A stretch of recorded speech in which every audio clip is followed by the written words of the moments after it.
নমস্কার বন্ধুরা, welcome to SB sport zone. আজকের এই ভিডিওতে তোমাদেরকে খুবই একটা গুরুত্বপূর্ণ আপডেট জানাবো। ভিডিওটা সবাই প্রথম থেকে শেষ পর্যন্ত দেখবে। তো চলো ভিডিওটা শুরু করা যাক। প্রথমেই তোমাদেরকে যে আপডেটটা জানাবো, আমি তোমাদেরকে আমার সকালের ভিডিওতে যেমনটা জানিয়েছিলাম, মার্কাস তিনি বলেছিলেন যে 15ই আগস্ট থেকে খালিদ জামিল তিনি কলকাতায় জাতীয় দলের ক্যাম্প শুরু করতে চলেছেন। মার্কাস তিনি এইরকমই জানিয়েছিলেন এবং আমি তোমাদেরকে আপডেটটা সকালের ভিডিওতে জানিয়েছিলাম। তো মার্কাস তিনি আবার জানায় যে 15ই আগস্ট কলকাতায় নয়, বেঙ্গালুরুতে হতে চলেছে জাতীয় দলের ক্যাম্প। 15ই আগস্ট থেকেই জাতীয় দলের ক্যাম্প শুরু হতে চলেছে, কিন্তু যে ক্যাম্পটা কলকাতায় হবার কথা ছিল সেটা বেঙ্গালুরুতে হতে চলেছে।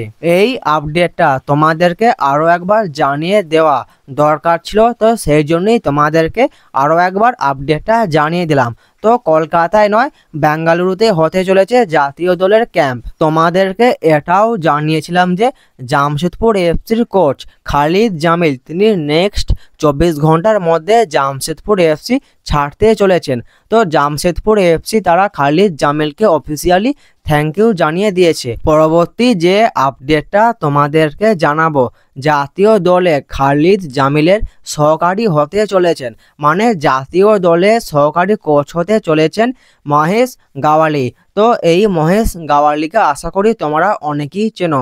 যারা এই মহেশ গাওয়ালিকে চেনো না তাদেরকে জানিয়ে দিচ্ছি, এই মহেশ গাওয়ালি তিনি কে। যখন 2022-24 মরশুম পর্যন্ত ইগোর স্টিম্যাক তিনি জাতীয় দলের কোচ ছিলেন, তো তখন তার আন্ডারেও এই মহেশ গাওয়ালি তিনি জাতীয় দলের অ্যাসিস্ট্যান্ট কোচ হিসাবে নিযুক্ত ছিলেন।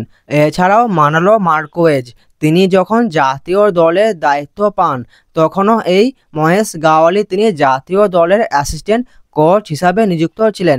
তো এই মহেশ গাওয়ালিকে আবার জাতীয় দলের অ্যাসিস্ট্যান্ট কোচ হিসাবে নিযুক্ত করা হয়েছে।